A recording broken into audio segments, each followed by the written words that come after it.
और अब खबरें तफसील से। टीआरएस हुकूमत बीसी के साथ नाइंसाफी कर रही है, यह कहना है पीसीसी चीफ उत्तम कुमार रेड्डी का। उन्होंने कहा कि एमपीटीसी और जेडपीटीसी टिकट्स के अलॉटमेंट में बीसीस को पूरी तरह से नजरअंदाज कर दिया गया। तेलंगाना बीसी तंजीम की जानब से सोमाजीगुड़ा प्रेस क्लब में कुल जमाती इजलास मुनक्किद हुआ। इजलास के दौरान बीसी रिजर्वेशन को कम करने पर मुख्तलिफ सियासी जमातों के लीडरों ने हुकूमत के तरीक़ेकार पर नाराजगी जाहिर की। बीजेपी लीडर बंडारू दत्तात्रेय ने कहा कि तेलंगाना में केसीआर खानदान की हुक्मरानी चल रही है। जस्टिस ईश्वरैया ने भी तेलंगाना हुकूमत की कारकर्दगी पर सवाल उठाया है।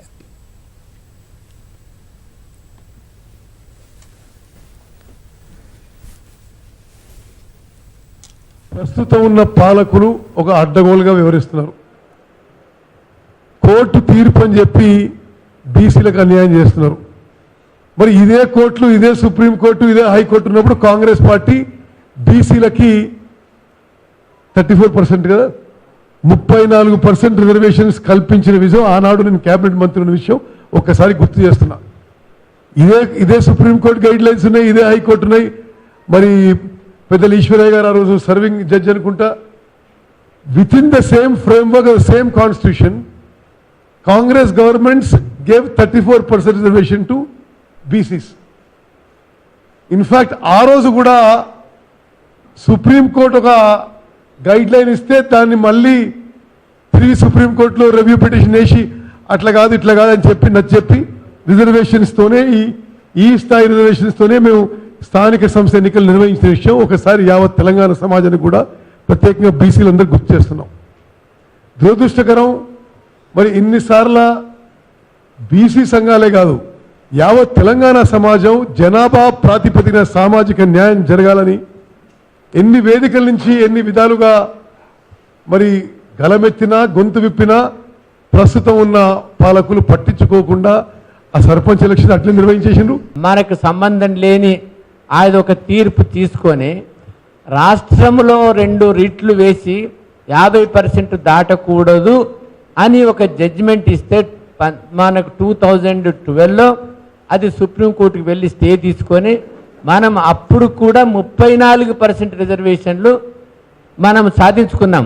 కాబట్టి ఇప్పుడు లోకల్ బాడీస్లో గ్రామ పంచాయతీలో ఎన్నికలు జరుగుతున్నాయి. మీరు 50% దాటకుండా గవర్నమెంట్కి మీకు డైరెక్షన్స్ ఇవ్వాలంటే అక్కడ ఉన్న మీకు అందరికీ తెలుసు, మనకు బీసీ మరి జడ్జిలు అయితే ఎవరు లేరు. సామాజిక కనీసం సోషల్ జస్టిస్ని పరిశీలించేటువంటి ఇంగిత భావం ఉన్నటువంటి ఒక న్యాయమూర్తులు కూడా మనకు. Senior BJP leader Bandaru Dattatreya ने हैदराबाद को दहशतगर्दों का अड्डा करार दिया। उन्होंने कहा कि टीआरएस हुकूमत ने दहशतगर्दों को खुली छूट दे दी है। दत्तात्रेय ने टीआरएस हुकूमत पर एमआईएम के दबाव में काम करने का इल्जाम लगाया। दत्तात्रेय ने जेडपीटीसी एमपीटीसी इलेक्शन जल्दबाजी में कराने का हुकूमत पर इल्जाम लगाया और साथ ही गैर मौसमी बारिश से हुई फसलों का मुआवजा देने की दत्तात्रेय ने मांग की। హైదరాబాదు ఇస్లామిక్ తీవ్రవాదుల యొక్క కార్యకలాపాలకు ఒక స్వర్గధామంగా మరియు ఒక నరువు సెంటర్గా ఒక అడ్డాగా ఇది మారడానికి ఇది చాలా దిగ్భ్రాంతిని కలిగించేటువంటి విషయం. అందుకనే పాకిస్తాన్ ప్రేరేపితమైనటువంటి తీవ్రవాద సంస్థలు ఇక్కడే తిష్టవేసి ఇక్కడే కార్యకలాపాలను కొనసాగిస్తున్న విషయం మనకు ఎన్ఐఏ ఇన్వెస్టిగేషన్స్ ఈ 2 రోజుల నుంచి ఎన్ఐఏ ఇన్వెస్టిగేషన్ జరుపుతున్నటువంటి విషయాలు, వాళ్ళు చేపట్టినటువంటి దర్యాప్తుకు ఉన్నటువంటి ఒక అరెస్టులు ఇవన్నీ కూడా బయటపడడం ప్రధానంగా మజ్లిసు కారణంగానే పోలీసు యంత్రాంగం ఎలాంటి చర్యలు తీసుకోలేకపోతున్నటువంటి విషయాన్ని ఈరోజు స్పష్టంగా మనకు విషయం కనపడతా ఉన్నది. డీజీపీ స్థాయి కానీ ఐజీ స్థాయిలో కానీ ఒక ఉన్నత అధికారిని దీనికి ప్రత్యేకంగా నియమించాలని కూడా మేము కోరుతా ఉన్నాం. तेलंगाना में कांग्रेस पार्टी मकामी इंतखाबात की तैयारियों में मसरूफ है। मकामी इंतखाबात में हिस्सा लेने वालों में गांधी भवन में बी फॉर्म तकसीम किए गए। इसके बाद पीसीसी चीफ उत्तम कुमार रेड्डी की क़यादत में एक इजलास मुनक्किद हुआ, जिसमें सीएलपी लीडर भट्टी विक्रमार्का के अलावा साबिक वजीर जाना रेड्डी, शब्बीर अली और दीगर ने शिरकत की। इस दौरान मकामी इंतखाबात की तैयारियों का जायजा लिया गया। इसके अलावा मजीद 3 MLAs के पार्टी छोड़ने से मुताल्लिक आ रही खबरों पर भी तबादला ख्याल किया गया।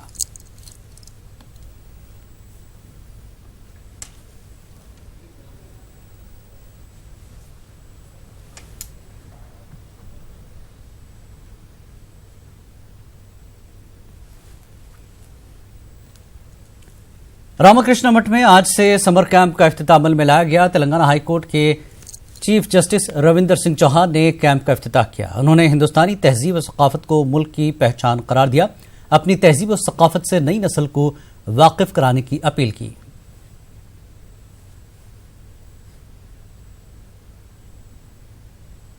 मुझे लगता है कि आज के वातावरण में ये बहुत महत्वपूर्ण है कि हम समझें कि हम कहाँ से आए हैं, कहाँ पे खड़े हैं और कहाँ हमें जाना है। अगर आप कभी अमेरिका जाएंगे तो आपको एक बहुत आश्चर्य की चीज़ नज़र आएगी। अगर आप हिंदुस्तानी तो सबसे आपसे पहले 2 प्रश्न किए जाएंगे, आप क्या बेंगलोर या हैदराबाद के हैं? और अगर आप हैदराबाद और बेंगलोर के नहीं हैं तो आप क्या पटेल हैं, गुजराती हैं? और आपको समझ में नहीं आएगा ये प्रश्न पूछा क्यों जा रहा है। ये प्रश्न इसलिए पूछा जा रहा है कि आज की तारीख में अगर अमेरिका के ऊपर सबसे बड़ा खतरा है तो वो बेंगलोर और हैदराबाद के सॉफ्टवेयर इंजीनियर्स का है। अगर उनके बिजनेस में सबसे बड़ा खतरा है तो हमारे गुजराती भाई पटेलों का है, जिन्होंने उनके सारे बिजनेस हड़प लिए हैं और उनको बेरोजगार कर दिया है। इसलिए उनको आजकल हिंदुस्तानियों से बहुत डर लगने लगा है कि ये अगर आया है तो इसका मतलब मेरी नौकरी छीनने आया है।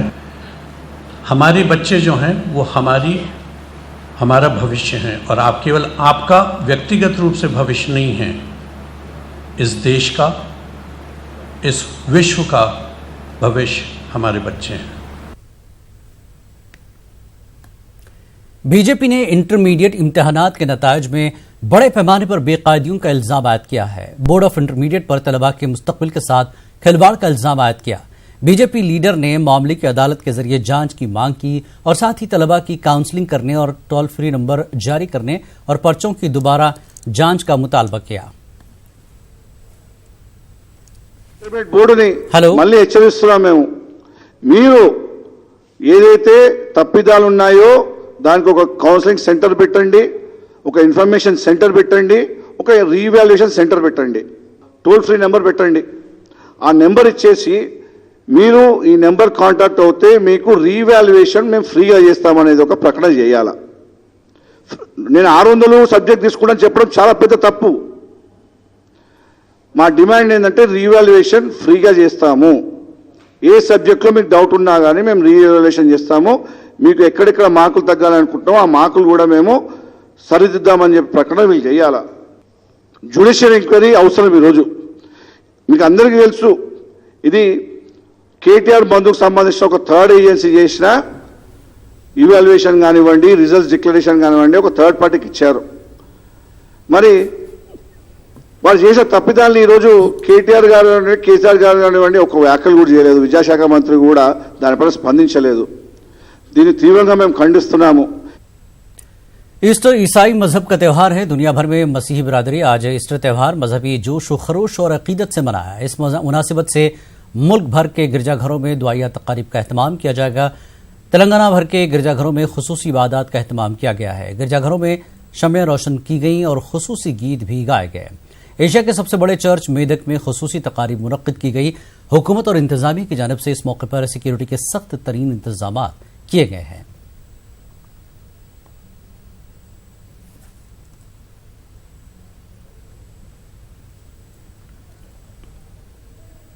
हैदराबाद के इलाके अमीरपेट के करीब में वाक़े मधुरा नगर मेट्रो स्टेशन के करीब में तरूनी फेयर लगाया गया है। इस फेयर की खास बात यह है कि यहाँ पर 150 से ज्यादा स्टॉल्स हैं।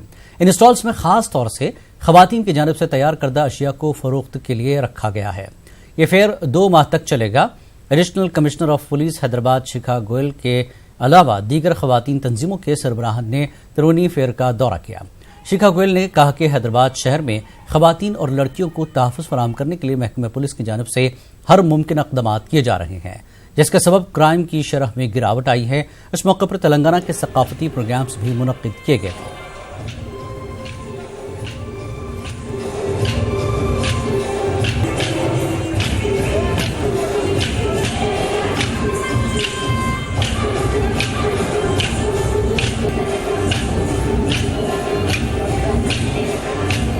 Basic minimum requirement is safe public transport, and the metro has been able to provide that rapid, safe, environment-friendly public transport system. And it is a pleasure to see these trains moving up and down Hyderabad city. For us in the police, I would confess that I haven't received more than 1 or 2 cases of any sort of trouble which any girl ever faced while traveling in the metro, which speaks about how well the system is working. We had a joint program with the metro with the SHE teams for safety, and the SHE teams do move around in the metros and the metro station to ensure safety of all women who travel use this mode of transport. वकालाबाद के बांडापुर में हिरण के शिकार का मामला सामने आया। शेखर नामी किसान ने अपने खेत में बिजली का तार लगाया था। शेखर ने अपने दोस्त की मदद से हिरण काट कर गोश्त को आपस में तकसीम कर दिया और कुछ गोश्त खेत में पकाकर खाया गया। महकमा जंगलात के हुकाम को इसकी इत्तला मिलने पर उन्होंने खेत का दौरा किया और मुलजिम के पास से हिरण के सर, पाए और गोश्त को जब्त कर लिया गया। शेखर को गिरफ्तार कर लिया गया। शेखर के मददगार मफरूर बताए जा रहे हैं। इस मामले पर पुलिस में केस दर्ज कर लिया गया।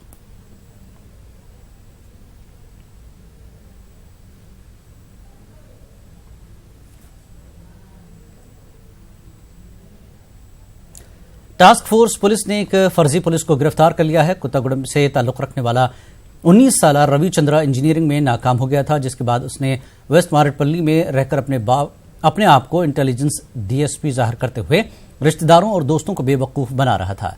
इतला पाकर नॉर्थ जोन पुलिस ने रविचंद्रा को हिरासत में लेकर पूछताछ की, जिसके बाद पता चला कि वह फर्जी है। नॉर्थ जोन पुलिस ने रविचंद्रा के कब्जे से फर्जी आईडी कार्ड, फर्जी मेडिकल सर्टिफिकेट और दीगर अशिया जब्त करते हुए पुलिस के हवाले किया।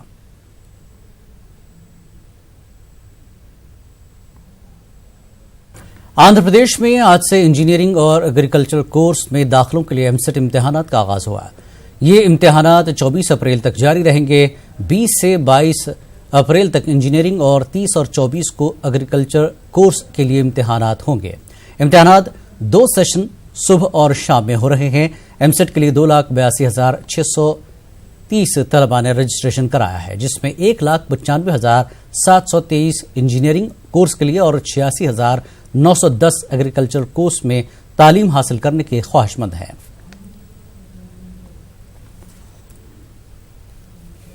आंध्र प्रदेश में पंचायत सेक्रेटरी इम्तिहान का अख्तिताम अमल में आया। Andhra Pradesh public service commission की जानिब से इम्तिहान मुनक्किद किया गया था। 2 मरहलों में मुनक्किद होने वाले इम्तिहान का सुबह 10 बजे से आगाज हो गया। इम्तिहान में लाखों उम्मीदवारों ने हिस्सा लिया। चंद मकामात पर इम्तिहानी सेंटर्स में आई तब्दीली के सबब उम्मीदवारों को मुश्किलात पेश आ रही थी, जिस पर तलबा ने प्रकाशम जिले के मरकापुर में एहतजाज किया। मकामी आरडीओ और डीएसपी ने एहतजाजी मकाम पर पहुंचकर तलबा से बातचीत की, जिसके सबब दोपहर 12 बजे से इम्तिहान का आगाज हो गया। आंध्र प्रदेश के वजीर आला चंद्रबाबू नायडू ने आज कर्नाटक का दौरा किया। नायडू ने कर्नाटक के रायचूर में संधनूर में रैली से खिताब किया। नायडू ने वजीर आजम नरेंद्र मोदी को तनकीद का निशाना बनाया। उन्होंने कहा कि मोदी ने मुल्क के अवाम को धोखा दिया है। मोदी सबसे ज्यादा झूठ बोलते हैं, वो सिर्फ बातें करते हैं।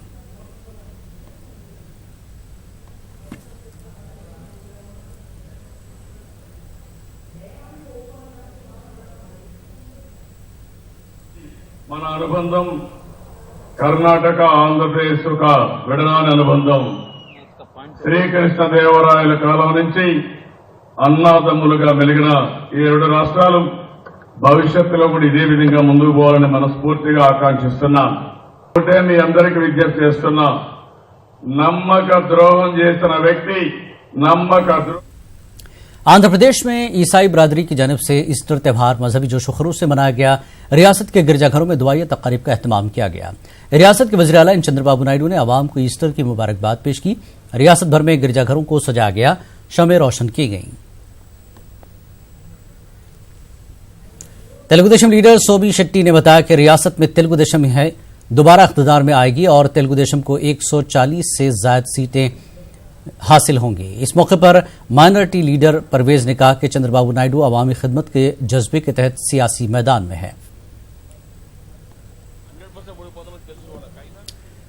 वाईएसआरसीपी लीडरों ने दावा किया कि एपी में अगली हुकूमत वाईएसआरसीपी की बनेगी। डॉक्टर संजय कुमार ने बताया कि वज़ीर आला चंद्रबाबू नायडू के चेहरे पर शिकस्त का खौफ नजर आ रहा है।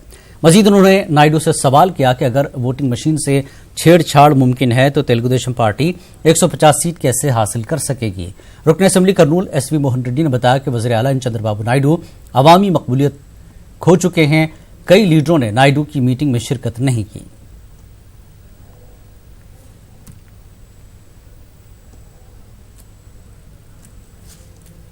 जिला कड़पा के एर्रागुंटा जंक्शन पर गाड़ियों की तलाशी के दौरान पुलिस ने 5 किलो 700 ग्राम सोने के बिस्किट पकड़ लिए। पुलिस ने जांच के दौरान स्कूटी पर सोना मुंतकिल करने वाले 2 अफराद को गिरफ्तार किया। मार्केट में पकड़े गए सोने की कीमत 1,86,96,000 बताई जा रही है। पुलिस का कहना है कि सोने को गैर कानूनी तौर पर मुंतकिल किया जा रहा था। गुंटूर के दाचीपल्ली में पेश आए सड़क हादसे में 2 लोगों की मौत हो गई। पुलिस की इतला के मुताबिक 2 व्हीलर डिवाइडर से टकरा गई या किसी दूसरी गाड़ी ने टक्कर दे दी, इसका अभी तक कोई पता नहीं चल सका। पुलिस ने केस दर्ज करते हुए तहकीकात का आगाज कर दिया है। पुलिस करीब में लगाए गए सीसीटीवी कैमरों की जांच कर रही है।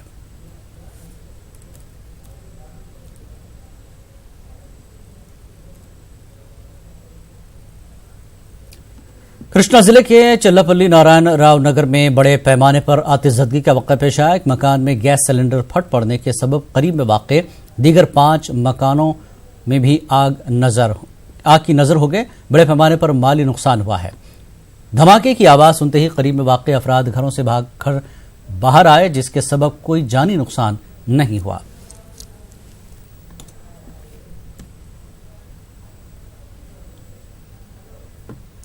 ऊंची इमारतों और जंगलों में पेश आ रहे आतिशबाजी के वाक़यात को कंट्रोल करना आतिशफरो अमले के लिए मुश्किल हो गया है। मकाम हादसा तक पहुंचने के लिए लंबा वक्त लगता है, जिसके सबब बड़े पैमाने पर नुकसान हो रहा है।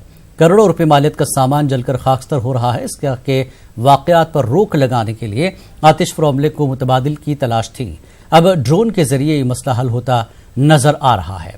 ड्रोन के जरिए ऊंची इमारतों में लगी आग पर काबू पाना आसान हो गया है। बहुत जल्द जदीद तकनीक से तैयार करदा भारी ड्रोन की खिदमत ली जाने वाली है। ड्रोन तैयार करने वाली कंपनियों को बड़े ड्रोन तैयार करने का मशवरा दिया गया है।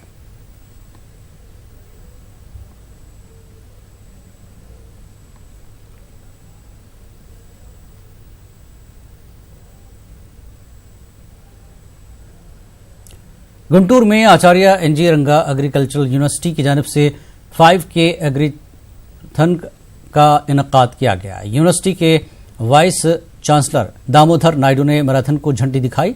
5K एग्रीथन में किसानों के अलावा मुख्तलिफ महकमों के मुलाजमीन व दीगर ने शिरकत की। एग्रीथन के इनकाद का अहम मकसद फसलों की पैदावार से मुतल्लिक किसानों में शऊर बेदार करना है। उन्होंने कहा कि साइंसदानों के मशवरे पर अमल करते हुए अगर ज़राअत की जाती है तो किसानों को बड़े पैमाने पर फायदा पहुंचेगा।